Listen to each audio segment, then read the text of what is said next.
네, 이번 주는 지난 시간에 이어서 현대암호학의 일반적인 내용에 대해서 얘기를 진행을 하도록 하겠습니다. 우선 지난 시간에 배웠던 거를 조금 리마인드를 해보도록 하겠습니다.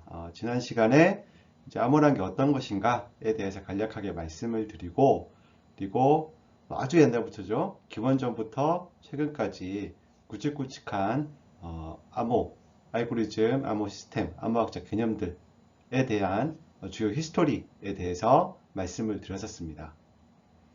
그리고 그 다음으로 고전암호에 대해서 우리가 살펴봤었고요. 고전암호에서 사실 두 가지를 제가 살펴봤는데, 단일치환 암호와 다중치환 암호를 살펴보았습니다.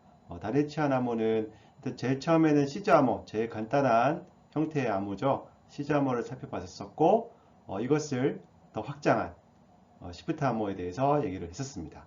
그리고 시프트 암호를 더욱더 확장을 했었을 때 그것이 바로 단일치환 암호가 된다라는 사실을 알 수가 있었습니다. 근데 단일치환 암호 같은 경우에는 어떤 한 문자가 다른 문자로 변환되는, 즉 암호화 과정이 다 고정이 되어 있기 때문에 그 평문에서의 알파벳의 분포와 암호문에서의 알파벳의 분포, 물론 그 알파벳 자체는 다르겠지만은 그 분포는 똑같다는 것을 알 수가 있었고, 그것 때문에 안전성에 문제가 된다라는 것도 말씀을 드렸었습니다. 그래서 어떤 한 문자가 여러 다른 문자로 만들어지는 것이 이제 필요한 사항이 되기 때문에 다중치환 암호가 만들어졌고요. 그래서 다중치환 암호의 하나의 예로 미즈네르 암호에 대해서 살펴보았습니다.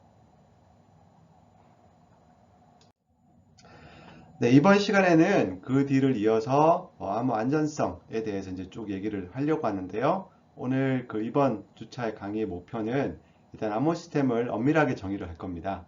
지난번에는 뭐 평문이 있고 암호문이 있고 이런 이제 암호문으로 변하는 그런 것이다 라고 이제 그 좀 그 정확하지 않게, 뭐 아주 틀린 얘기는 아니지만은 아주 엄밀하지 않게 얘기를 했었었는데, 이번 주에는 암호 시스템을 엄밀하게 정의를 하고 그것을 이해하는 것을 목표로 하도록 하겠습니다. 그리고 그 다음으로 우리가 암호 시스템을 설계를 한다는 것은 결국은 공격자가 있다는 얘기가 되는 거죠. 그렇죠? 그 암호문으로부터 무슨 정보를 빼내고 싶은 사람이 있다는 거예요. 그럼 그 암호 시스템을 공격하는 사람, 뭐 공격하는 어떤 개체가 도대체 어떠한 능력을 가지고 있고 어떠한 행위를 할 수가 있는가? 그것을 우리가 모델링이라고 부르는데, 그 암호 시스템의 공격자 모델에 대해서 살펴보도록 하겠습니다. 그리고 그 다음으로 암호 시스템이 안전하다는 것에 대해서 이제 우리가 살펴보려고 하는데요. 우선 첫 번째로 완전한 안전성을 얘기를 하려고 합니다. Perfect Secret이라고 부르는데 이 개념을 이해를 하고 아쉽게도 이런 완전한 안전성을 달성하는 것이 현실적으로는 불가능하다라고 하는 것을 살펴보도록 하겠습니다. 그 다음으로 그러면 우리가 달성할 수 있는 암호 시스템은 뭐냐 현실적으로 라고 하는 부분에 있어 가지고 그 안전성의 개념인 의미론적 안전성에 대해서 이해를 하는 것이 이번 시간의 목표가 되겠습니다. 네, 순서는 다음과 같습니다. 앞에 그 앞장에 있었던 목표에 따라 가지고 우리가 내용을 하나둘 개씩 살펴보려고 하는데요. 우선 처음으로는 이 암호 시스템의 정의에 대해서 말씀을 드리도록 하겠습니다. 그 뒤를 이어서 암호 시스템의 안전성, 요까지 안전성은 뭐 아주 엄밀하게 얘기하지는 않을 거고요. 이렇게 되면 안전하지 않을까라고 하는 개념 차원에서 살펴보도록 하겠습니다. 여러분들의 직관을 조금 끌어내는 차원에서 얘기를 드리려고 하고요. 그 다음에 암호 시스템의 공격자들은 어떠한 형태가 있는가, 뭐 어떠한 능력이 있는가에 대한 얘기인 암호 시스템 공격자 모델에 대해서 말씀을 드리도록 하겠습니다. 그리고 그 다음에 완전한 안전성, 앞서 말씀드렸던 퍼펙트 스크래치에 대해서 살펴보고, 그 다음에 그 완전한 안전성을 달성한 암호 시스템인 일회용 패드에 대해서 알아보도록 하겠습니다. 그러니까 일회용 패드는 순서상으로는 일회용 패드 암호 시스템이 먼저 발견이 됐었습니다. 그리고 완전한 안전성이 그 뒤에 나온 개념인데요. 어쨌든 우리가 알고 있는 완전한 안전성을 달성한 암호 시스템의 예는 일회용 패드가 있기 때문에 아주 중요한 예라고 볼 수가 있겠습니다. 물론 이론적으로만 사용이 가능하고 현실적으로는 사실 사용이 불가능한 암호 시스템이라고 볼 수가 있지만, 우리가 안전성의 개념을 이해하는데 아주 필요한 그 파트라고 볼 수가 있겠습니다. 그리고 그 다음으로 우리가 완전 안전성을 이제 달성할 수가 없다고 했었으니까, 그럼 우리가 현실적으로 달성 가능한 안전성이 도대체 뭔가라고 하는 거에 대해서 얘기를 해야 되겠죠. 그렇죠? 그래서 그것을 얘기하는 의미론적 안전성. 사람들이 이제 많이 고민을 했는데, 이러한 개념을 얘기를 했습니다. 그래서 이거는 이제 시멘트 스큐리티라고 부르는데, 이 개념에 대해서 알아보도록 하겠습니다. 네, 그러면 우선 처음으로 암호 시스템이 어떠한 것인가 라고 하는 것을 좀 상세하게 정의를 해보도록 하겠습니다. 네, 이게 그 첫 번째 시간 때 말씀을 드렸던 이제 암호화 통신에 대한 전반적인 흐름인데요. 우선 그 메시지를 보내려고 하는 앨리스라는 사람이 있습니다. 그렇죠? 그리고 메시지를 받는 이제 밥이라는 사람이 있는 상황이 되겠습니다. 그럼 그 사이에 이제 이브라는 사람이 있어서 이 사람이 메시지를 이 암호문이 이제 네트워크를 통해서 전달이 될 텐데, 이 암호문을 이브라는 사람이 이제 낚아채서 이 암호문 안에 어떠한 내용이 있는지를 이제 살펴보려고 하는 것이 내용이 되겠습니다. 그럼 이러한 상황 전체를 좀 아우를 수가 있는 우리 정의를 좀 해보도록 하겠습니다. 네, 암호 시스템은 총 3개의 알고리즘으로 구성이 되어 있습니다. 우선 첫 번째로 이제 키 생성 알고리즘이 정의가 되겠습니다. 키 제너레이션이라고 부르는데요. 이제 말 그대로 키 생성 알고리즘은 우리가 암호화나 복호화를 할 때 이제 키를 사용하게 될 텐데, 이 키를 갖다가 이제 생성을 해주는 그러한 그 프로세스가 되겠습니다. 그래서 우선 키 공간이라는 걸 정의를 해야 될 것 같은데요. 우리가 키 공간을 생각할 겁니다. 키 공간 K를 생각을 할 텐데, 우리가 암호학에서는 그 유한한 집합을 항상 생각을 합니다. 우리가 일반적으로 집합론에서는 무한한 집합을 생각을 할 수가 있죠. 예를 들어서 뭐 정수 집합만 하더라도 무한합니다. 그렇죠? 1, 2, 3, 4 가다 보면 이제 무한대까지 가게 되는 그러한 집합이 될 텐데, 우리 암호 알고리즘에서는 기본적으로 그 우리가 다루는 집합이라고 하는 것이 전부 다 유한계의 원소로 되어 있는 집합을 다루고, 그리고 집합의 원소 같은 경우에도 전부 다 이산적입니다. 이산적. 디스크리트라고 하죠. 그러니까 연속적인 그러한 숫자가 아니란 거죠. 그러니까 정수하고 비슷하다고 볼 수가 있겠습니다. 그래서 예를 들자면은 뭐 1, 2, 3, 4, 5 뭐 이런 식으로 되어 있는, 이렇게 뚝뚝뚝 떨어져 있는 원소마다 이런 그 집합을 다루도록 하겠습니다.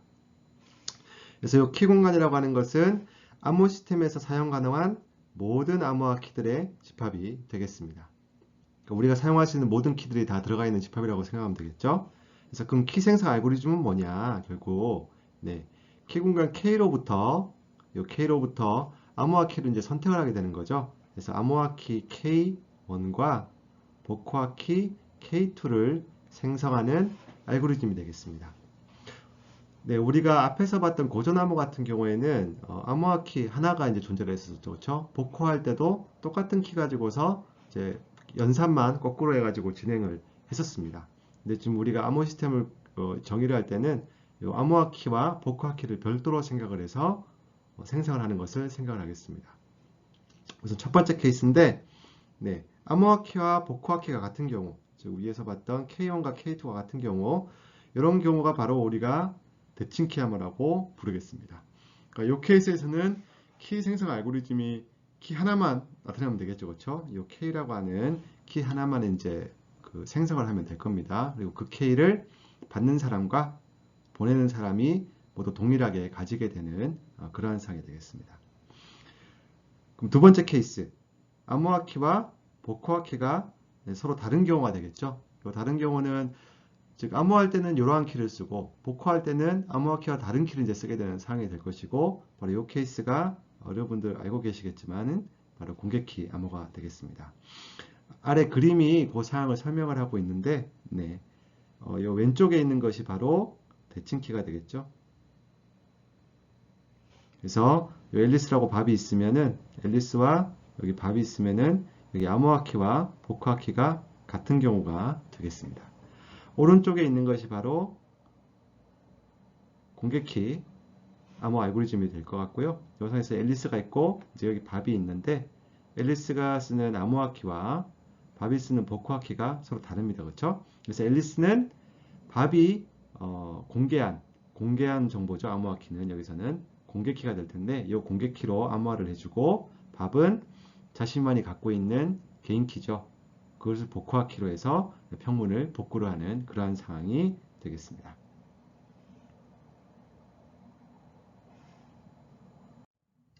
네, 그러면 우리가 그 암호화 키 생성 알고리즘을 봤으니까 그것의 예시를 좀 보도록 하겠습니다. 네, 우리가 시프트 암호를 생각을 할 건데요. 시프트 암호는 바로 오른쪽에 생겨져 있는 이게 바로 시프트 암호였었죠. 그렇죠? 이건 시저 암호가 되겠네요. 시저 암호가 있을 텐데 시저 암호는 어떤 거였었죠? 어떤 평문 알파벳이 있으면은 걔를 이제 암호화 키가 3인 경우가 될 텐데 세 칸을 시프트를 해서 나온 알파벳을 암호문으로 해주는 거였죠. 그렇죠? 그래서 A라고 하는 것이 바로 뒤로 가는 그러한 암호 시스템이었습니다. 그럼 요 암호 시스템에서 키 생성 알고리즘과 키 공간이 어떤 것인가 하는 것을 살펴보도록 하겠습니다. 네, 키 공간은 뭐가 되냐면은 하나도 안 움직일 수도 있을 거고요. 그러니까 A가 A를 나타내고 B가 B로 암호화가 되는 그러한 상황이 될 거고 1이라고 하면은 한 칸 이동하게 되는 거죠. 그렇죠? A가 B로 암호화가 되는 경우 2가 되게 되면은 두 칸을 이동하는 거니까 A가 C로 암호화되는 경우가 되겠습니다. 그래서 쭉 가다 보면은 25까지가 가능하겠죠. 그렇죠? 26은 어떤 케이스하고 똑같나요? A부터 26칸을 이동해서 오게 되면은 그냥 자기 자신으로 들어오게 됩니다. 그렇죠? 그래서 이 사항은 다시 0하고 똑같은 경우가 되기 때문에 우리가 키 공간은 총 26개의 키가 들어있는 0부터 25까지의 숫자다라고 얘기를 할 수가 있겠습니다. 그 미사학에서 키 생성 알고리즘은 이제 어떻게 될까요? 네, 0부터 25까지 숫자가 있으니까 그 상황에서 랜덤하게 어떤 숫자 K를 선택을 하면 되겠죠. 그렇죠? 그리고 K를 여기서는 대칭 키가 되겠죠. 암호화 키와 복호화 키가 같게 됩니다. 그래서 K를 3을 선택하게 되면은 3만큼 이동을 해주는 거고 복호하게 되면은 거꾸로 3만큼 이동해 주는 그러한 상황이 되겠습니다. 네, 그 다음 구성 요소, 두 번째 구성 요소인 암호화 알고리즘에 대해서 보도록 하겠습니다. 이것은 말 그대로 이제 평문을 암호문으로 이제 바꿔주는 그러한 알고리즘이 되겠습니다. 역시 우리가 알고리즘 연산을 해주는 거니까요. 메시지를 암호문으로 바꿔주게 되는 거니까 메시지의 공간이 있을 것이고 암호문의 공간이 있을 겁니다. 그래서 이 두 가지에 대해서 먼저 정의를 해보도록 하겠습니다. 네, 이 메시지 공간 M이라고 정의를 하겠습니다. M이라고 제가 쓸게요. 역시 유한한 걸 우리가 생각을 할 거고요. 이 M이라고 하는 것은 평문, 네, 플레인 텍스트라고 부르기도 하고 메시지라고도 부르기도 합니다. 우리 강의에서는 요 평문이라든가 플레인 텍스트, 메시지를 전부 다 혼용을 해서 사용을 하도록 하겠습니다. 이런 평문들의 집합을 바로 우리가 M이라고 표시를 할 거고요. 암호문간 C 같은 경우에는 모든 가능한 암호문들의 집합이 되겠죠. 그렇죠? 얘를 우리가 C라고 표시를 하겠습니다. 그러면 결국 메시지 공간에 있는 어떤 평문을 이제 암호문 공간에 있는 어떤 암호문으로 바꿔주는 역할이 바로 이 암호 알고리즘이 되겠습니다. 우리가 2로 표시를 하도록 하겠습니다. 네, 정의를 해보게 되면은 암호화 키가 있겠죠. 그렇죠? K2가 있을 거고요. 메시지 M을 입력으로 받습니다. 그러니까 두 개의 그 인풋이 있는 거죠. 암호화 키가 있을 거고 두 번째 인풋은 메시지가 될 겁니다. 이것을 입력으로 받아서 암호문 C를 생성하는 그러한 알고리즘이 되겠습니다. 수학적으로 우리가 사실 알고리즘이라고 하게 되면 함수하고 똑같은 개념이기 때문에 수학적으로는 함수 표현으로 쓸 수가 있겠죠. 그렇죠? 그래서 1이라고 하는 함수가 있을 거고요. 그거의 정의역, 도메인이라고 부르죠. 그것은 이제 그 인풋으로 두 개의 변수를 받기 때문에 네, 그 두 개의 변수가 살고 있는 스페이스죠. 집합이 될 텐데 요 K, 키 공간이 있을 거고 M, 메시지 공간이 있을 겁니다. 그래서 이것을 인풋으로 받아서 암문으로 바꾸게 되는 사항이 되겠죠. 그래서 암호문들의 공간인 C가 되겠습니다. 그리고 우리가 함순위가 엄밀하게 이제 메시지 M하고 암호문 C를 갖다가 표시해 주기 위해서 우리는 앞으로 이러한 표기법을 쓰도록 하겠습니다. 그래서 2라고 쓰게 되면은 얘는 암호 알고리즘이 될 거고요. 여기 있는 K가 바로 키가 될 겁니다. 이게 알고리즘. K가 키, 암호화 키가 되겠죠. M이라고 하는 것은 네, 메시지가 되겠습니다. 그리고 C라고 하는 것이 바로 암호문이 되겠습니다. 아래 그림이 이 사항을 표시를 하고 있네요. 그렇죠? 센더가 있는데 M 평문 K 암호화 키를 입력으로 받아서 암호 알고리즘이 작동을 하게 되는 거고요. 표기는 이렇게 하게 되는 거고 그 출력이 바로 리턴해 주는 것이 바로 이 암호문이 되겠습니다.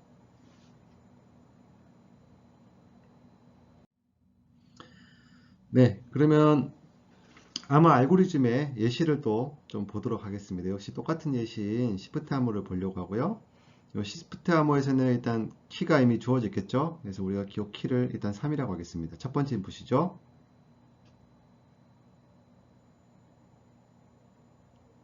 첫 번째 입력이 있을 거고 이제 메시지 A라고 하겠습니다. 근데 우리가 그 알파벳에서 숫자로 이렇게 바꿨었죠. 그렇죠? 숫자로 생각하시 편하기 때문에 그래서 A라고 하는 것은 네, 0으로 표시가 될 겁니다. 이것이 바로 두 번째 입력이 되겠습니다.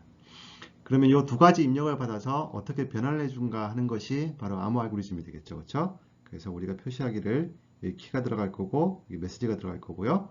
그 시프트 암호에서는 메시지와 키를 더해주는 역할이었죠. 그렇죠? 그래서 메시지가 0이 있을 거고 요거 키값 3하고 더해주는 게 되겠습니다. 그리고 우리가 알파벳은 A부터 G까지 총 26자고 우리가 그 표시를 0부터 25까지 표시를 했었죠. 그렇죠? 26이 된다고 하면은 26은 한 바퀴를 쭉 돌아가지고 다시 돌아오는 걸로 생각을 했습니다. 그렇죠? 그래서 우리가 그라함 표기법, 즉 나누기 26의 나머지를 생각하기 때문에 우리가 마드 26이라는 표기를 썼습니다. 명닭의 3은 3이고 3을 26으로 하는 나머지는 역시 3이기 때문에 3이 똑같은 값이 될 거고요. 3이라고 하는 것은 네, 여기 나와 있듯이 이제 D로 되는 사항이 되겠습니다. 그래서 이 3, 0은 이제 3이 돼서 뭐 좀 다르게 쓰자면은 0은 A였으니까 A가 될 거고 3은 D였었죠. 그래서 이런 식으로 암호가 된다라고 하는 것이 바로 시프트 암호의 암호 알고리즘이 되겠습니다.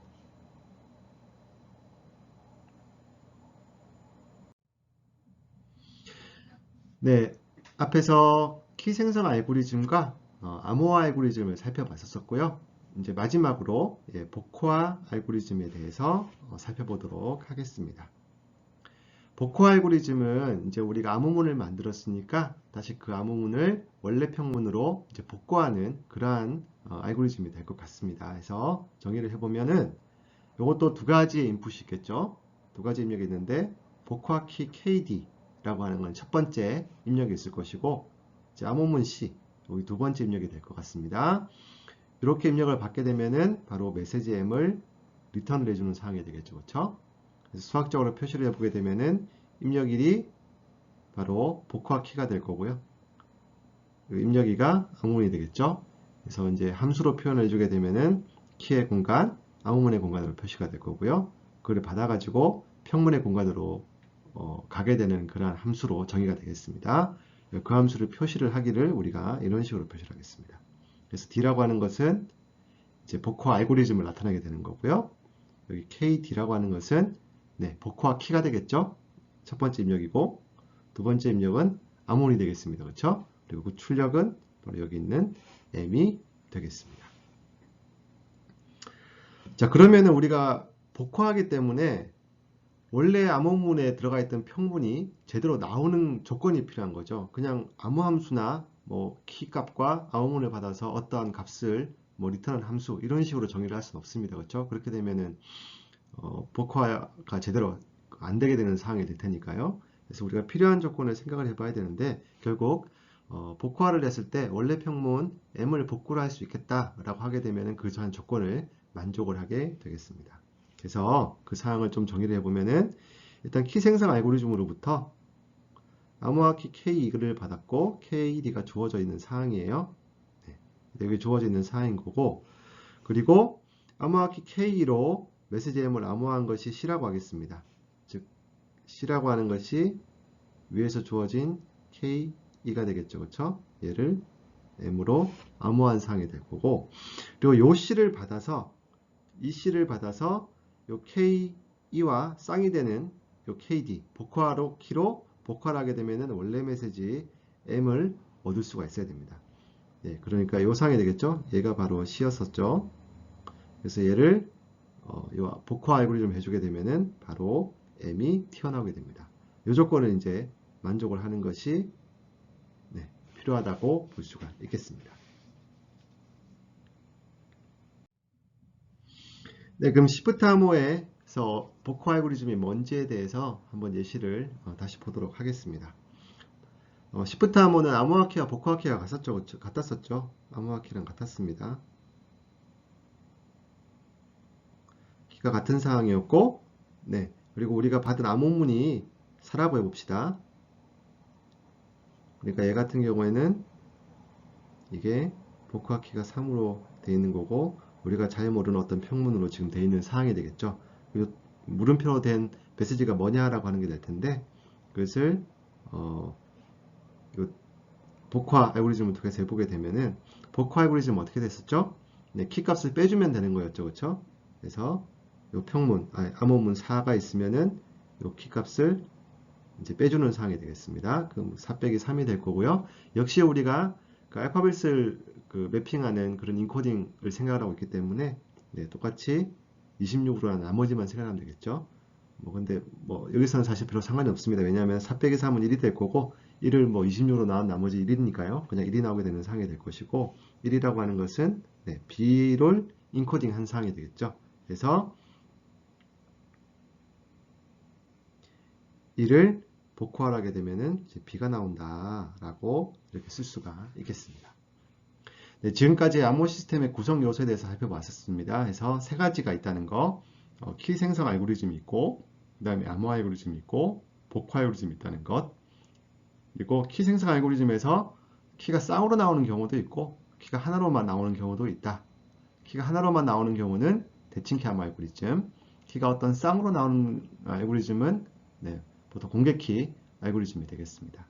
그 다음에 복화 알고리즘은 네, 암호화된 걸 무사히 원래 평문으로 복구를 시켜주는 그러한 조건이 필요하다라고 정의를 할 수가 있겠습니다. 네, 그럼 앞에서까지 암호 시스템을 우리가 이제 세 가지 알고리즘을 통해서 정의를 해 보았고요. 이제 암호 시스템의 안전성을 좀 개념적인 차원에서 조금 살펴보도록 하겠습니다.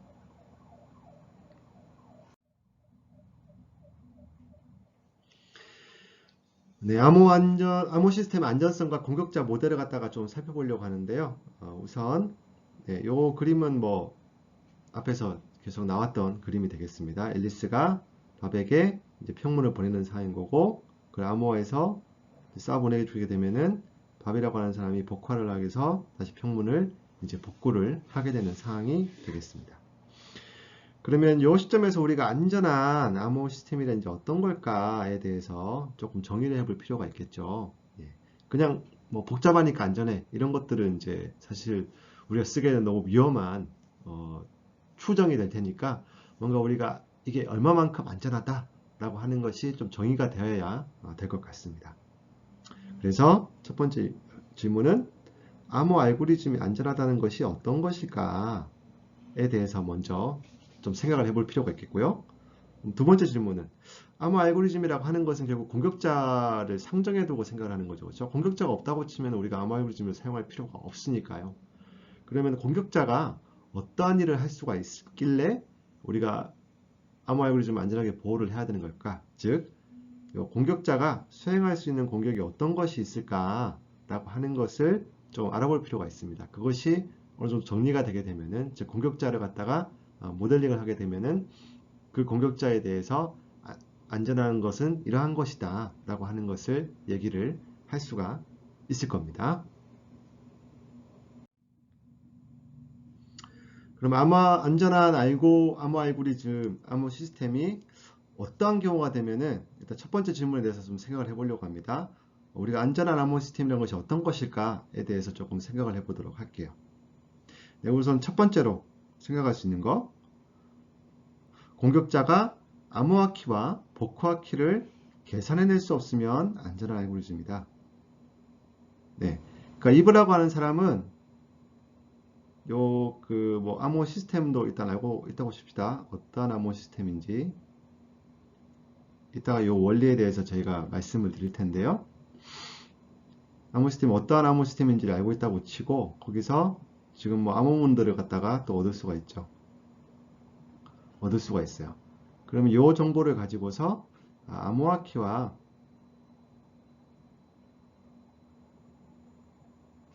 복호화 키를 얻어내면 안전한 알고리즘입니다. 다시 말하면은 요 정보로부터 암호화 키와 복호화 키를 얻어내지 못하면은 안전하다 라고 얘기를 할 수가 있겠느냐 라고 하는 것이 첫 번째 질문입니다. 하지만 그렇지는 않습니다. 무슨 말이냐면은 키 복구 공격을 하지는 못하지만 안전하지 않은 알고리즘을 생각을 할 수가 있어요. 이론적으로는. 그래서 암호화 키를 임의의 난수로 세팅을 하도록 하겠습니다. 임의의 난수로 생각할게요.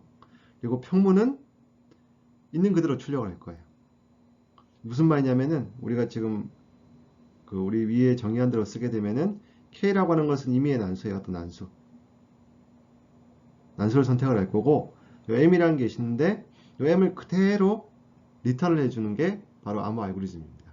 즉 키라고 하는 것이 어떠한 역할도 하지는 않아요. 키라고 하는 것은 그냥 아무 의미가 없는 변수가 되는 거죠. 이 상황에 있어서는. 그러면은 지금 이 M을 보고서는 K에 대해서 아무 정보가 없는 거죠. 왜냐하면 어떠한 다른 키를 쓰더라도 M이 암호화는 M이 될 테니까요. 키라고 하는 정보가 전혀 암호문에 들어가지 않은 상황이 되기 때문에 알 수가 없습니다.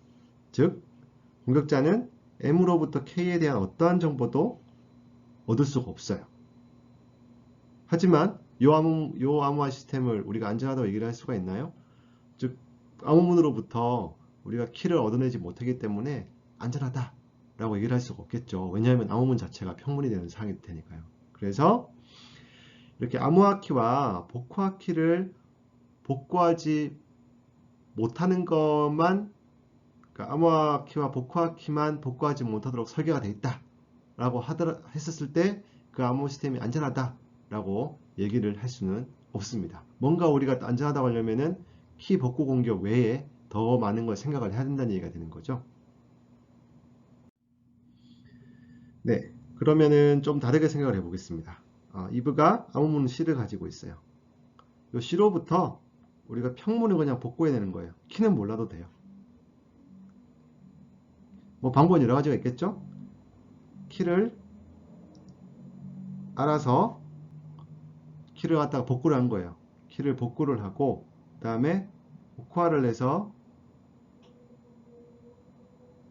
어느 방법도 있을 것이고, 그리고 키를 모르더라도 그냥 어떻게 C라는 것이 있으면은 뭔가 M이란 것을 갖다가 그냥 받을 수 있겠다. 아주 요술 같은 그런 마술 같은 일을 해서 복구를 해낼 수도 있을 거예요. 이러한 케이스를 생각하게 될 겁니다.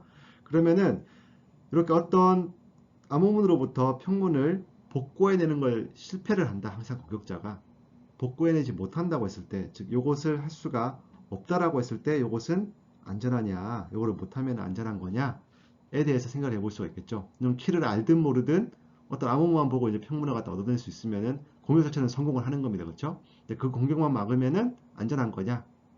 라는 게 질문이 될 텐데요. 그렇지는 당연하게 않겠죠. 그렇죠? 예를 들어서 우리가 공격자가 암호문이 뭐냐면은 100명의 패스워드가 들어있는 암호문이 있을 거예요. 100명의 패스워드가 들어있는 암호문. 그래서 암호문 C라고 하는 것이 어떤 암호문이 될 텐데, 우리가 2라고 쓰기로 했었죠.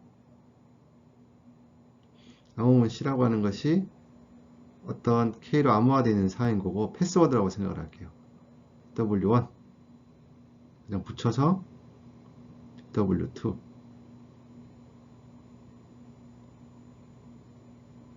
이 표시는 그냥 연결해서 썼다는 얘기가 되는 겁니다. 네, 뭐 10자리 암호문이 100개가 연속적으로 붙어가지고 써져 있다라고 생각을 하면 되겠어요. 그러면 공격자가 요것으로부터 10명의 패스워드를 알게 됐어요. 무슨 말이냐면은 내가 PW1부터 PW10까지는 공격자가 알게 됐어요. 그렇지만은 나머지 PW 11부터 PW 100까지는 몰라요, 공격자가. 이거는 알고 얘는 모르는 상황이 되겠죠. 그럼 이랬을 때는 안전하지 않겠죠, 그쵸? 어쨌든 10명의 소중한 패스워드 정보가 샜으니까요, 그쵸? 하지만 우리가 지금 위에서 정의하기로는 암호문으로부터 원래 평문을 복구해내지 못하는 경우를 생각을 하고 있는 거기 때문에 완전하게 복구하는 건 실패를 했어요. 그렇지만 부분적으로 지금 복구를 해낸 상황이 되는 거죠. 그렇죠? 그래서 완전하게 복구하지 못하더라도 어느 정도 부분적으로만 복구를 하더라도 그 암호 시스템은 깨졌다고 얘기를 해야 되는 상황이 맞는 거죠. 그 부분적으로 복구한 시스템에 굉장히 중요한 정보가 들어가 있는 경우도 많으니까요. 그래서 암호문으로부터 평문을 완전히 복구해내는 게 복구해내지는 못하더라도 일정 정도만이라도 복구를 하게 된다면은 그것은 안전하지 않다라고 우리가 생각을 할 수가 있습니다. 자, 그러면은 이제 조금 더 케이스를 낮춰보도록 하겠습니다. 그럼 암호문으로부터 공격자가 다는 몰라도 돼요. 부분적인 문자, 숫자를 이제 복구해야 되는 게 되겠죠. 앞에 상황에서 그랬습니다. 그렇죠? 100명의 패스워드가 들어있는 그 평문이 원래 그렇게 구성이 되어 있었는데 그 중에서 일부 패스워드를 갖다가 공격자가 복구를 해낼 수가 있었어요. 그러한 상황을 지금 생각을 하는 겁니다. 그럼 그것조차도 못하게 되면은 안전한 거냐? 라는 걸 좀 생각을 해봐야 겠죠. 그래서 평문의 일부라도 누설되지 않으면은 괜찮은 거냐? 라는 것이 이제 안전한 거냐? 라고 얘기를 할 수가 있을 것 같아요. 근데 그렇지가 않다는 것이 바로 밑에 있는 얘기가 되겠습니다. 무슨 말이냐면은 패스워드 자체는 모르더라도 패스워드에서 어떤 중요한 정보만 캐치를 하더라도 안전하지 않다는 얘기가 되는 건데요. 이러한 상황을 생각을 해보도록 하겠습니다. 공격자가 100명의 패스워드가 들어있는 암호문을 봤어요. 아까 봤듯이 C라고 하는 것은 어떤 암호문이었는데 이렇게 돼 있었어요. 100명의 평문이 암호화가 되어 있는 암호문이 있었습니다. 근데 이 공격자가 요 중에서 어떤 PW 의미의 어떤 I에 대해서 PWI를 몰라요. 전혀 해놓을 수가 없어요. 전혀 못하는 거예요. 지금 상황은 PW 자체를 막 복구해낼 수는 없어요. 하지만 어떠한 방식으로든 100개의 패스워드에서 특수문자가 100개의 패스워드가 특수문자를 포함하고 있지 않다라는 것만 알게 됐어요. 그러니까 패스워드 자체는 모르겠는데 이 패스워드 안에 우리 특수문자 있죠, 그렇죠? 요거를 보니까 특수문자가 들어간 패스워드는 없더라 라는 것만 알게 된 거죠. 패스워드 자체는 몰라요. 패스워드에 어떤 값이 안 들어간다는 것만 아는 거죠. 이 사실만 알게 된다면 안전하다고 얘기를 할 수가 있을까요? 네, 뭐 이 정도만 하더라도 나는 안전하다고 생각을 하겠다라고 생각하는 경우도 있을 것 같습니다. 하지만은 우리가 실제로 중요한 뭐 은행의 패스워드라든가 여러분들 뭐 인증서 같은 게 있을 거고요. 그러한 것들이 암호문으로 이제 본인의 패스워드로 보호가 되어 있는 상황이 될 텐데 내 패스워드에서 어떠한 문자가 그 패스워드는 포함되지 않는 게 있을 거예요. 그렇죠? 그런 것들을 상대방이 알게 됐다 라고 하게 되면은 트라이를 해볼 수 있는 비밀번호 리스트 숫자가 확 줄게 되는 거죠. 그렇죠? 공격자 입장에서는 굉장히 반가운 소식이 되는 겁니다. 왜냐하면 그 문자가 전혀 들어가 있지 않으니까 그 문자를 빼고 난 나머지 문자들의 조합으로 뭐 공격을 해볼 수가 있는 상황이 되니까요. 즉 공격자에게 굉장히 유용한 정보예요.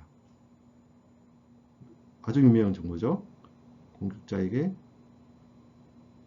유용. 그럼 공격자에게 유용하다는 얘기가 무슨 말이냐면은 평문을 작성한 사람한테는 굉장히 그 안전성에 해가 된다는 얘기가 되는 거죠. 공격자가 더 쉽게 할 수 있다는 얘기가 되는 거니까. 그래서 이러한 상황이더라도 암호 알고리즘이 안전하지 않다라고 사실 얘기를 해야 된다는 거죠. 그래서 평문을 부분적으로 복구하는 공격을 막더라도 부족하다라고 하는 것이 지금까지 이제 어떤 직관이 되겠습니다.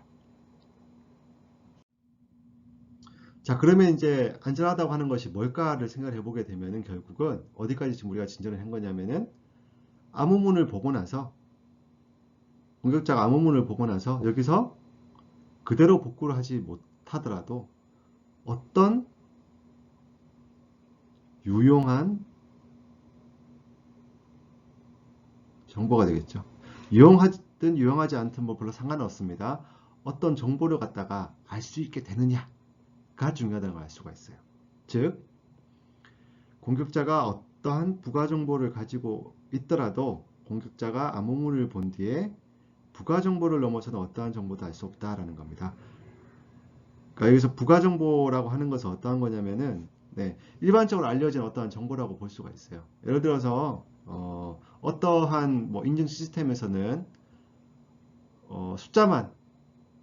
숫자만으로도 패스워드를 구성을 해야 된다. 이건 어쩔 수가 없는 거죠. 예를 들어서 여러분들 요즘 전자도어락 같은 경우에는 이제 1부터 9까지, 1부터 0까지 해가지고 그 안에서 뭐 몇 자리 숫자를 갖다가 입력을 하게끔 돼 있는 사항인 거잖아요. 그러한 암호문 그러한 평문을 생각해 보게 되면 그 평문에는 절대로 숫자 외에는 다른 값들은 들어가지 않는다라는 것은 이미 알려져 있는 사실이에요. 그러한 것들이 바로 부가 정보가 되겠습니다. 즉 누구나 알고 있는 정보가 돼요. 그런 누구한 정보, 그런 부가 정보가 있다고 쳤었을 때 그건 공격자가 이미 알고 있는 사항이 될 거고요. 그런데 공격자가 암호문을 본 뒤에도 추가 정보가 되겠죠. 그런 추가 정보를 공격자가 획득을 할 수가 있었느냐가 되겠죠. 그래서 그 부가 정보를 넘어서 어떠한 정보도 알 수 없다. 무슨 말이냐면은 암호문을 본 뒤에 추가 정보가 없었다는 거죠. 그러니까 원래 공격자가 알고 있는 것만큼만 알게 되는 거예요. 그러니까 암호문 자체에서 어떠한 정보도 추가된 사항이 아닌 거죠. 즉 그러한 사항이 바로 안전하다라고 얘기를 할 수가 있겠습니다. 정보가 도대체 뭐냐라고 하는 것은 지금 이 상황에서 우리가 전혀 중요하지는 않아요. 어떠한 정보라도 원래 알고 있던 정보 대비 뭔가 델타가 있었느냐라고 하는 것이 우리의 관심사인 거고, 그 델타란 것이 없었으면은, 즉 암호문으로부터 어떤 델타라는 평문에 대한 정보를 공격자가 얻는데 실패를 했다고 치면은 안전하다라고 얘기를 할 수가 있다는 것이죠. 네, 그래서 우리가 안전한 암호 시스템을 생각한다면은 바로 이런 경우가 되겠습니다.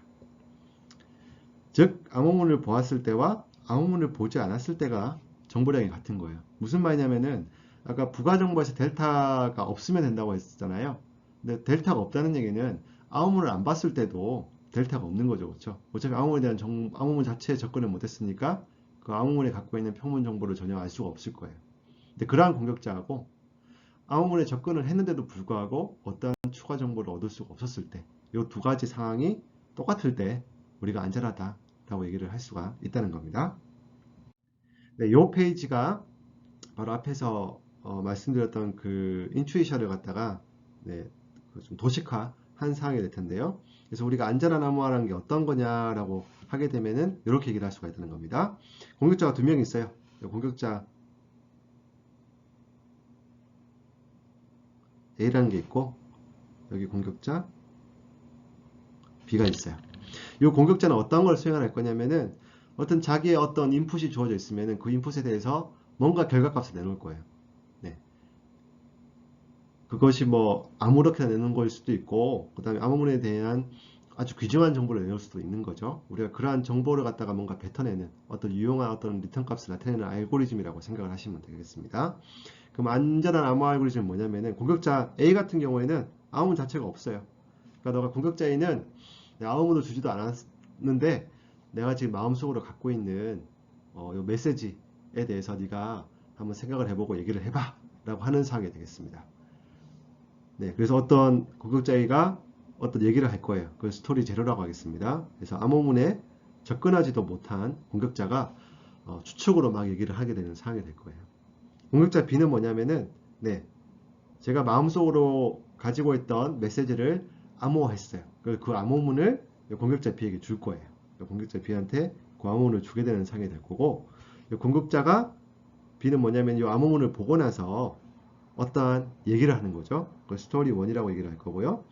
암호문에 접근한 공격자가 암호문을 보고 그 안에 이러이러이러한 내용이 있었어 라고 이제 얘기를 하게 될 거예요. 뭐 알면은 아는 대로 얘기를 할 거고, 모르면은 또 이 사람도 뭐 막 지원해서 얘기를 하게 되겠죠. 그러면은 이 스토리 제로하고 스토리 1을 제가 막 섞어가지고 어떤 사람이 던져줄 거예요. 어떤 게 스토리 제로, 어떤 게 스토리 1이라는 걸 제가 그 이름을 안 붙이고 던져줄 겁니다. 그러면은 요 스토리 제로하고 스토리 1이 구분이 전혀 안 되는 경우, 보는 입장에서 스토리 제로에 적혀 있는 정보와 스토리 1에 있는 정보가 똑같다고 하게 되면은 이 사람 입장에서는 어떠한 공격자가 암호문에 접근한 공격자인 거고 어떠한 암호문이 암호문도 없는데 막 재현한 공격자인 건지를 알 수가 없는 거죠. 그러니까 이렇게 구분이 힘들어지게 되면은 바로 안전해진다는 얘기가 되겠습니다. 요가 바로 나중에 살펴보게 될 그 의미론적 안전성하고 나중에 연결이 될 거고요. 그때쯤 가가지고 다시 한번 구체적으로 살펴보도록 하겠습니다. 네, 이번에는 우리가 암호 알고리즘이 안전하다라고 하는 것에 대해서는 앞서 살펴봤었고요. 이제부터는 공격자가 할 수 있는 공격의 유형이 뭐냐라고 하는 것에 대해서 좀 살펴보도록 하겠습니다. 우리가 공격자의 능력이 뭐냐, 공격의 유형이 뭐냐에 대해서 얘기를 해보려고 하는데요. 네, 공격의 유형이라고 하면은 우리가 타겟을 조금 좁히는 게 필요하겠어요. 암호 시스템을 공격을 한다라고 했을 때 공격자가 암호 시스템에서 여러 가지가 있었죠. 세 가지로 구성이 되어 있었고, 그 뭐 정보에 대해서는 뭐 키라고 하는 것이 있었고, 메시지라고 하는 것이 있었고, 암호문이라고 하는 것이 있었습니다. 그럼 공격자는 도대체 거기서 뭘 공격을 하려고 하는 걸까에 대해서 조금 더 세분화시키는 것이 좀 필요할 것 같아요. 그래서 우리가 이러한 질문을 좀 해보려고 합니다. 암호 알고리즘을 비밀로 하면은 안전할까라고 하는 것이죠. 네, 그런데 암호 알고리즘을 숨기는 것이 가능하냐부터 좀 생각을 해야 될 것 같습니다. 근데 사실상 암호 알고리즘을 숨기는 것은 네, 그렇게 그렇게 달성 가능한 목표가 아닙니다. 어떻게든 주변에 수많은 사람들이 있을 거고 전쟁 중이라면은 정보기관들이 막 포진해 있는 상황이 되겠죠, 그렇죠? 그러니까 암호화 기계, 암호화 머신 자체에는 누군가 접근할 수 있다라고 생각하는 것이 맞다라고 보여집니다. 그러면은 결국 우리가 생각을 해야 되는 것은 암호 알고리즘 자체가 아니라 암호화 키에 접근을 해야 되는 거구나. 암호화 키를 지키는 것이 중요하겠구나 라고 하는 것이 중요하다는 것을 알 수가 있어요.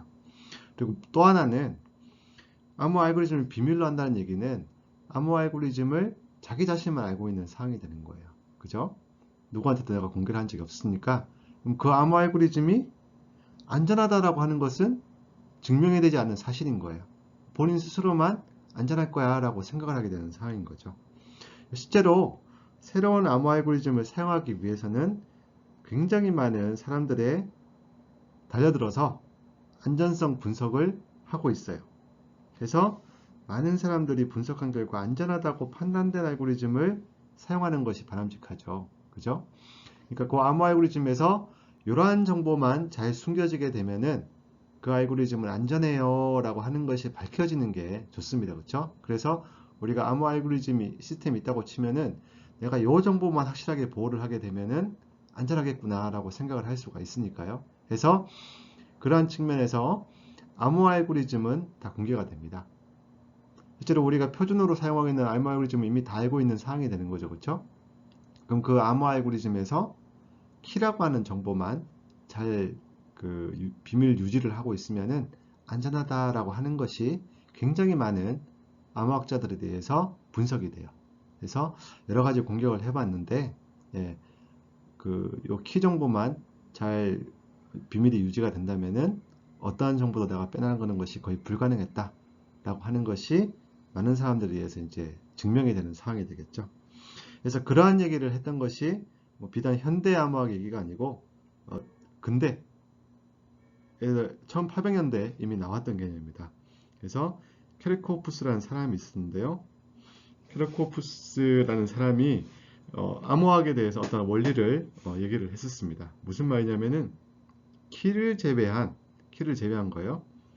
키를 제외한 시스템의 다른 모든 내용이 알려지더라도 암호 체계는 안전해야 된다라고 얘기를 하셨어요. 즉 키만 비밀로 유지가 되고 나머지는 다 공개가 되었을 때도 그 암호 시스템이 안전하다라고 해야지만이 그 암호 시스템을 현실적으로 사용할 수가 있다라고 하는 것을 얘기를 했었습니다. 이러한 얘기를 1900년대에도 클로드 세년이라는 사람이 얘기를 했습니다. 이후에 좀 이따가 살펴보게 될 텐데요. 유명한 그 정보이론 학자죠, 그렇죠? 엔트로피 개념을 이제 처음으로 도입을 한 사람이라고 얘기를 보통 하는데요. 그래서 이 사람이 얘기를 했던 것이 적은 시스템을 알고 있다라고 얘기를 했습니다. 즉, 암호 알고리즘이 어떻게 동작하는지는 이미 잘 알려져 있는 거고, 그게 알려져 있더라도 키를 잘 보호했을 때 안전하다라고 얘기를 할 수 있어야 된다라고 하는 것을 다시 한번 강조를 했다라고 이해를 하시면 되겠습니다. 그리고 여러분들 아시겠지만 우리가 인터넷을 하게 되면은 그 인터넷, 예를 들어서 나중에 뭐 SSL, TLS 살펴보면 보겠지만 우리가 HTTPS라고 하죠, 그렇죠? HTTPS 땡땡하고 이렇게 해서 뭐 도메인 주소가 나올 텐데요. 지금 이렇게 되는 것들은 어떤 컴퓨터하고 여기 컴퓨터가 있게 되면은 이 사이에 통신이 다 암호화가 돼서 나가게 됩니다. 그래서 우리가 이메일 같은 거 쓴다 하더라도 어떤 메시지가 암호화가 돼서 이제 전달이 되는 사항이 되겠죠. 근데 우리가 수많은 컴퓨터들하고 통신을 해야 되는 상황인 거잖아요. 그죠? 일면식도 없는 컴퓨터들하고도 그 상대를 해야 돼요. 그러면은 이 암호 알고리즘이 여기 다 있을 텐데 이 암호 알고리즘 자체는 규칙은 똑같아야 되겠죠. 그렇죠? 이 컴퓨터하고 얘기할 때 알고리즘 다르고 이 컴퓨터 얘기할 때 알고리즘이 다르고 이렇게 할 수는 없습니다. 그렇죠? 그럼 모든 컴퓨터하고 통신하기 전에 그 컴퓨터끼리 사용하는 암호 알고리즘을 다 정의를 해야 돼요. 그럴 수는 없겠죠. 우리가 뭐 인터넷에 접속이 되는 컴퓨터 숫자가 어마무시하게 많을 텐데 몇억 대 이렇게 될 텐데 그 몇억 대의 각 기기별로 쌍별로 어떤 암호 알고리즘을 따로 만들어서 가지고 있는 것은 사실상 거의 불가능합니다. 하기 때문에 우리가 어떻게 하냐면은 표준화를 하죠. 그렇죠? 표준화를 해서 우리가 이렇게 컴퓨터끼리 통신할 때는, 즉 인터넷끼리 통신을 할 때는 몇 개의 암호 리스트가 있어요. 암호 알고리즘 리스트가 있어요. 그 암호 알고리즘 리스트 중에서 사용을 하겠다라고 하는 것이 있습니다. 네, 뭐 한 수십 개 정도 될 것 같은데요. 그 수십 개 정도 중에서 이제 선택을 해서 사용을 하게 되는 거예요. 그러면 이 수십 개의 암호 알고리즘은 이미 그 컴퓨터 내에 다 내장이 되어 있는 상황이 되는 겁니다. 그죠? 어떻게 돌아가는지 코드화가 다 되어 있는 상황이 되는 거예요. 그러면은 무슨 말이냐면은 모든 사람이 암호 알고리즘이 어떻게 동작을 하는지는 잘 알고 있다라고 보는 것이 맞습니다. 그러면은 뭐가 중요하냐? 결국은 어떤 컴퓨터와 컴퓨터 사이 통신을 할 때 가지게 되는 요 키라고 하는 것이 잘 숨겨져 있으면 된다는 거죠. 그렇죠? 그 키라고 하는 것은 각 머신별로 이제 어딘가 저장이 되어 있을 텐데 그 저장 공간만 안전하게 안전성이 유지가 된다고 하면은 될 것 같습니다. 그래서 우리가 암호의 안전성은 바로 키 안전성이다 라고 얘기를 할 수가 있게 됩니다. 그래서 키를 잘 안전하게 보관을 하게 되면은 이 키를 모르는 공격자는 암호문으로부터 어떠한 정보도 빼낼 수가 없다는 얘기가 되겠죠. 앞에서 우리가 했던 얘기를 하게 되면은 키만 모르게 되면은 그것이 암호문 두 개가 있었을 때 그 암호문 두 개에서 정보를 빼낸 양이 이제 같게 되면 되는 상황이 되는 거죠. 그렇죠? 아무 정보가 없으니까 그 암호문을 갖고 있지 않은 공격자가 한 얘기랑 암호문을 가진 공격자가 한 얘기랑 두 경우에 대해서 키만 안전하게 보관이 되게 되면은 그 밖으로 리턴하게 되는 값들이 똑같더라 라고 얘기를 할 수 있으면 안전해지게 되는 거죠. 그래서 키만 잘 보관이 되면은 그것이 보장이 된다 라고 하는 것이 현대암호학의 주요했던 원리가 되겠습니다. 자, 이제부터 본격적으로 그 공격자의 능력에 대해서 좀 살펴보도록 하겠습니다. 어쨌든 앞에서 얘기했을 때는 결국 공격자가 알려고 하는 것은 키값이 뭐냐, 키에 대한 정보를 좀 얻으려고 하는 게 사항이 되겠죠. 그래서 그 키라는 정보를 얻기 위해서 그 공격자가 갖고 있는 배경 지식이 뭐냐라고 하는 부분에 대해서 좀 얘기를 하려고 합니다. 공격자가 어떠한 경우는 정보를 많이 갖고 있을 거고 어떠한 경우는 정보를 적게 갖고 있을 거예요. 그래서 정보가 할 수 있는 동원할 수 있는 뭐 데이터라든가 동원할 수 있는 컴퓨팅 머신이라든가 이런 것들의 차이에 따라서 어떻게 유형을 나눌 수가 있는지에 대해서 알아보도록 하겠습니다. 첫 번째는 암호문 단독 공격이 있겠습니다. 영어로는 Ciphertext Only Attack, 줄여서 COA라고 부르는데요. 이 공격은 뭐냐면 공격자의 능력이 전혀 없어요. 공격자가 굉장히 제한된 그 정보만 가지고서 이제 어택을 하게 되는 상황이 되겠습니다. 그럼 제한된 정보라고 하면 뭐냐? 네, 공격자가 암호문만 보는 상황이 될 거예요. 암호문만 보고 나서 평문이나 키에 대한 정보를 이제 추출을 하는 공격이 되겠습니다. 공격자가 오히려 볼 수 있는 거는, 유일하게 볼 수 있는 거는 암호문밖에 없는 거죠. 네, 가장 제한된, 가장 그 네트워크에서 그냥 네트워크에서 움직이고 있는 그 암호문만 이제 뽑아가지고 그 암호문 가지고서 여기에 어떤 키 가지고 만들어졌을까, 이 안에 어떠한 내용이 들어가 있는 걸까를 알려고 하는 사항이 되겠습니다. 암호문이 할 수 있는 가장 초보적인 그런 공격이 되겠습니다. 그 다음에 기지 평문 공격이 되겠습니다. 기지 평문 공격은 말이 조금 어려운데요. 영어가 조금 더 사실은 이야기가 편한 것 같습니다. 네, Known Plain Text Attack이라고 부르겠습니다. 네, KPA라고 줄여서 부르는 거고요. 보시면 알겠지만은 뭔가 평문이 알려져 있는 사항이 되는 거죠. 그렇죠? 평문이 알려져 있는 사항이 되겠습니다. 이 공격은 어떠한 거냐면은 공격자의 능력이 얼마만큼 강화가 된 거냐면은, 네, 공격자가 몇 개의 평문과 암호문 쌍을 알고 있어요. 그래서 여기 평문 뭐 A라고 하는 게 있으면은 요거에 대한 암호문 C를 알고 있는 상황이 되는 거죠. 그래서 요 암호문은 요 평문으로 암호가 된 거다라고 하는 몇 개의 쌍을 이제 알고 있는 상황이 되는 거예요. 그 다음에 이제 또 다른 평문 또는 키에 대한 정보를 요 상황에서 이제 알아내는 공격이 될 것 같습니다. 그래서 예시를 보게 되면은 뭐 이메일의 첫 문장 같은 경우가 이제 보통 안녕하세요, 헬로가 되기 때문에 여기서 뭐 암호문이 나와 있다고 치면은 첫 번째 암호문은 뭐 안녕하세요를 쓴 거구나. 뭐 영어 문장 같은 경우에는 첫 번째 그 문장이 헬로가 되겠구나라는 게 이미 많은 경우 추측이 가능하죠. 그렇죠? 그럼 그러한 정보를 알고 있을 때 나머지 평문 또는 키에 대해서 정보를 알 수 있겠느냐라고 하는 것이 바로 기지 평문 공격이 되겠습니다. 그래서 암호문 단독 공격보다는 좀 더 많은 정보를 가진 공격자가 되겠죠. 그렇죠? 공격자 능력이 조금 더 확대가 되어 있는 상황이 되겠습니다. 네, 그 다음으로 선택평문 공격에 대해서 알아보도록 하겠습니다. 선택평문 공격은 영어로는 이제 초진 플레인 텍스트 어택이라고 되어 있는 거고요. 아까 known plain text attack에서는 뭔가 알려진 평문이었죠. 그렇죠? 알려진 평문과 그에 대한 암호 문쌍이 있는 사항이 되는 건데, 알려져 있다는 얘기는 공격자가 선택을 한 건 아니에요. 그렇죠? 누군가가 뭐 했을 때 어떻게 잘 부주의해 가지고 그런 정보가 알려졌다는 거죠. 선택 평문 공격에서는 뭐냐면은 공격자가 그 평문과 암호 문쌍을 선택을 할 수가 있어요. 즉, 내가 이 평문에 대해서 암호문이 뭔지를 알 수 있으면은 뭔가 내가 더 의미 있는 공격을 할 수 있을 것 같다라고 하는 것이 공격의 요지가 되겠습니다. 즉, 공격자가 스스로 선택을 했어요. 스스로 선택한 평문 몇 개에 대해서 그에 대응하는 암호문을 얻을 수 있는 상황에서 공격을 하게 되는 상황인 거죠. 그래서 공격자가 일단 이 상황에서는 평문을 갖다 여러 개 선택을 할 거예요. 그리고 그 이제 암호화는 기계에 접근하는 거죠. 암호화는 기계에 접근을 해서 그 안에 들어가 있는 키는 모릅니다. 키는 모르는 상황인 거고, 여기 암호화 기계가 있어요. 암호화 장비가 있습니다.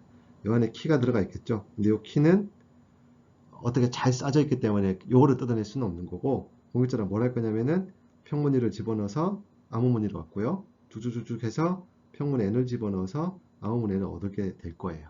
즉 이러한 정보를 알 수 있는 거죠. 안에 키값은 모르지만은 주어진 평문과 그에 대한 암호문, 평문과 그에 대한 암호문을 갖다 얻을 수가 있는 상황이 되는 거죠. 즉 평문을 조금씩 변화시켜 보면서 암호문이 어떻게 조금씩 변했는지를 알아보는 게 가장 티피컬한 공격이 되겠죠. 그렇죠?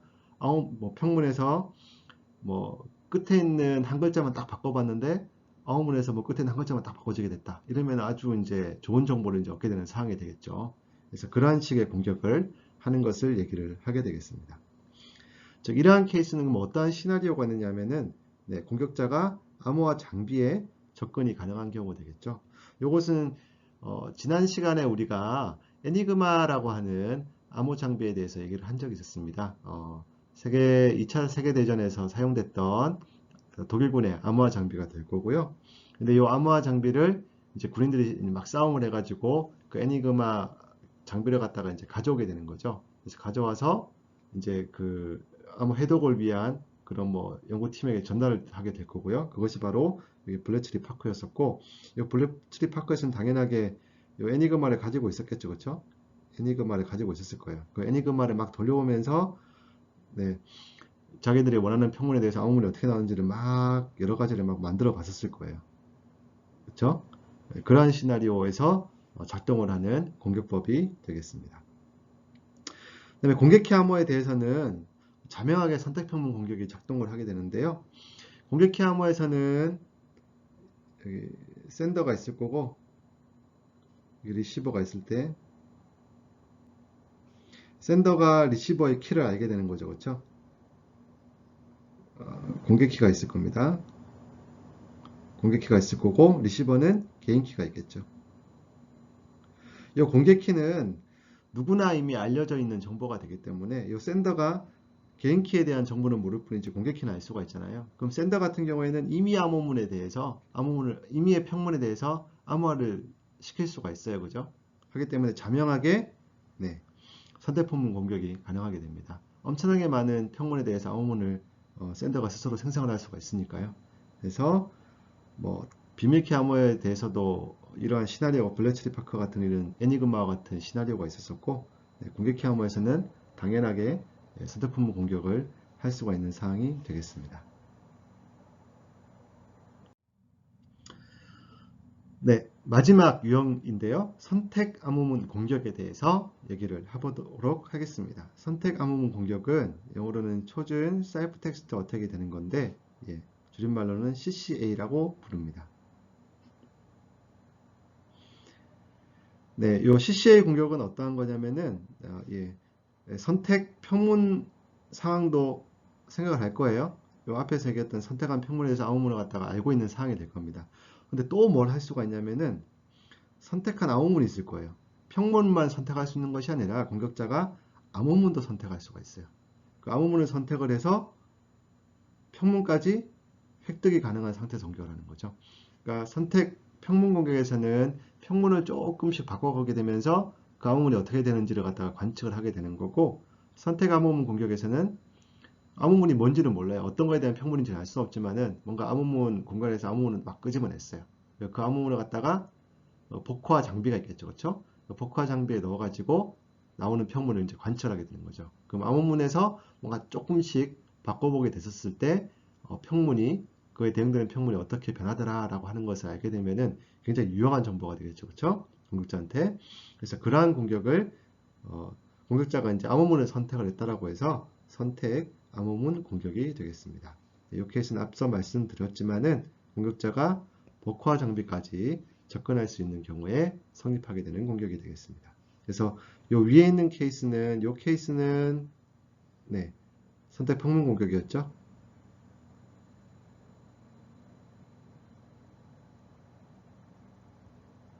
공격자가 평문을 선택을 하고 그거에 대한 암호문을 획득을 한 거였었고, 바로 요 부분이 네, 선택 암호문이 공격이 되겠습니다. CCA죠.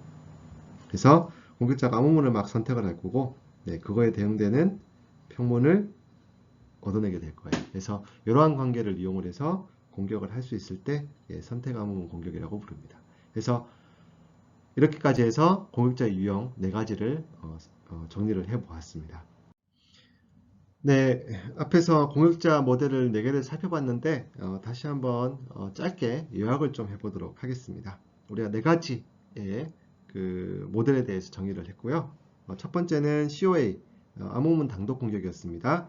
여기서 공격자 입장에서 봤을 때는 거의 맨 땅에 헤딩이죠, 그렇죠? 그래서 암호문만 알고 있는 사항이 되겠습니다. 그래서 암호문만 알고 나서 평문과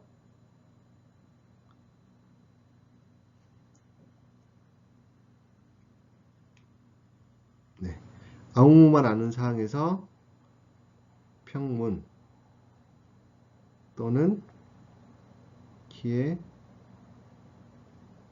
대한 정보 추출을 하는 사항이 되겠습니다.